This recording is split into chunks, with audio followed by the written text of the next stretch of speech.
사도행전의 저자 누가가 아주 심도 있게 고른 베드로의 두 가지 이야기를 저는 성령의 역사가 넘치는 두 가지 사건이라고 부르고 싶은데요. 존 스토트 목사님은 사도행전이라는 책을 통해서 이 두 가지 사건을 이렇게 정리해 주셨습니다. 오늘 본문인 첫 번째는 질병과 죽음과의 대결이었다. 또 우리가 다음 주에 살펴볼 고넬료 이야기 사도행전 10장인데요. 이 이야기는 소외된 이방인과의 대결이었다. 2주 동안 사도행전 속에 나타난 베드로의 마지막 사역 이야기를 통하여서 함께 사도행전 속으로 우리가 들어가 보는 시간 가졌으면 좋겠습니다.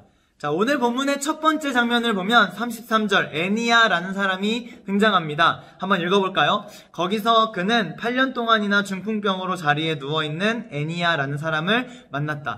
8년 동안이나 중풍병을 가지고 병상에 누워있던 성도 애니야. 자, 머릿속에 잘 입력해보고 두 번째 만나게 될 사람은 요빠 지역에 사는 다비다라고 한 여제자입니다.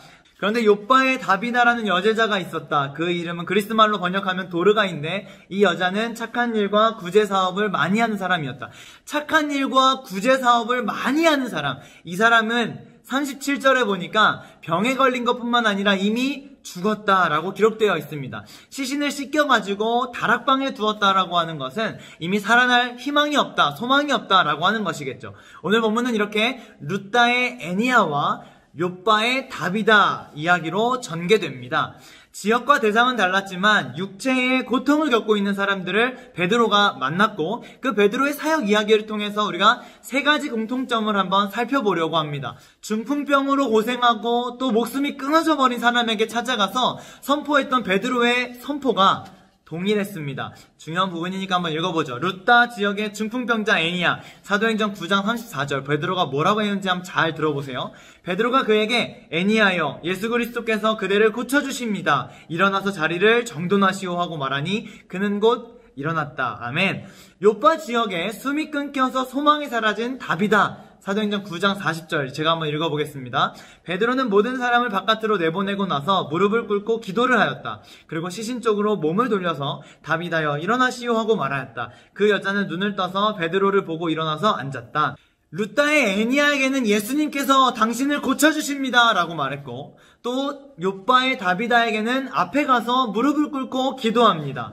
여기서 우리가 깊이 있게 묵상해야 할 것은 베드로의 사역에는 언제나 내가 아닙니다, 주님이 하십니다 라는 고백이 담겨 있었다라고 하는 것이죠. 베드로는 자신이 기도했을 때 병이 낫기도 하고 죽었던 사람이 살아날 수도 있다는 것을 믿음으로 알고 있었습니다. 내가 기도했더니 병이 낫는다? 그러면 교만해지고 내 이름을 막 높일 만도 한데 베드로는 결코 그렇지 않았습니다. 하나님께서 역사해 주셔야 한다는 것을 분명하게 알았습니다. 나는 통로가 될 뿐 역사는 성령님께서 일으켜 주신다는 것을 분명하게 알고 있었죠. 그렇기 때문에 애니야에게 예수님이 고쳐주신다라고 말할 수 있었고 그랬기 때문에 다비다의 앞에 가서 하나님 앞에 기도하며 무릎 꿇고 간구할 수 있었던 것입니다. 베드로가 자신의 힘을 의지하지 않고 예수님의 이름을 신뢰하며 믿음으로 선포할 때 놀라운 성령의 역사가 일어났음을 우리가 기억해야 됩니다.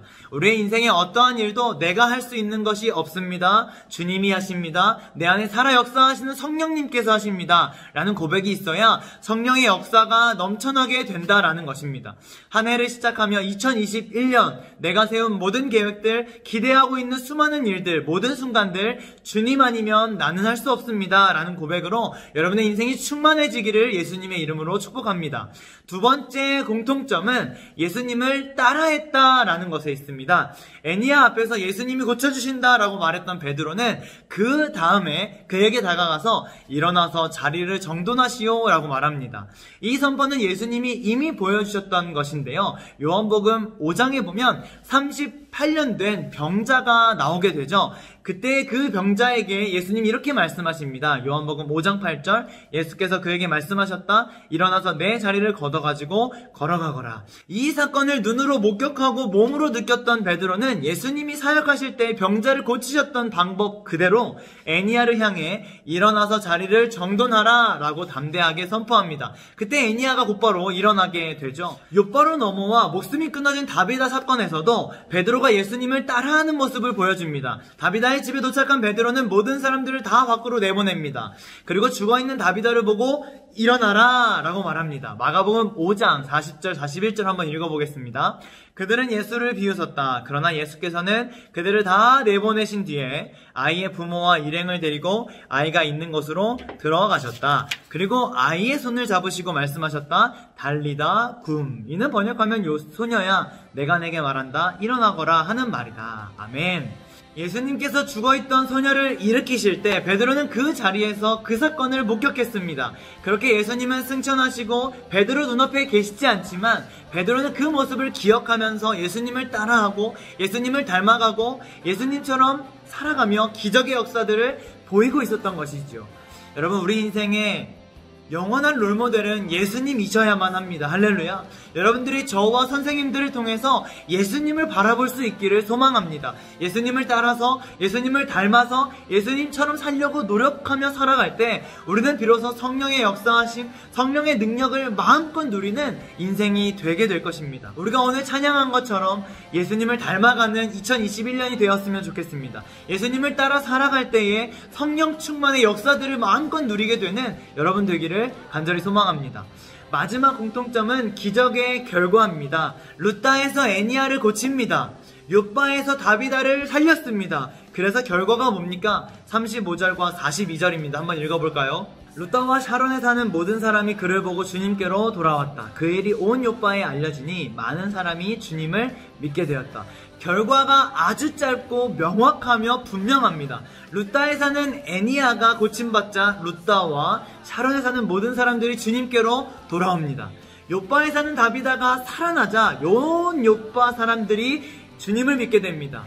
성령의 역사가 넘치는 곳에는 복음 전파가 자연스럽게 있을 수밖에 없고 반대로 복음 전파가 일어나는 곳에는 성령께서 역사하신다라는 증거가 되시죠. 성령께서 역사하고 계시기 때문에 그런 일들이 일어난다는 것입니다.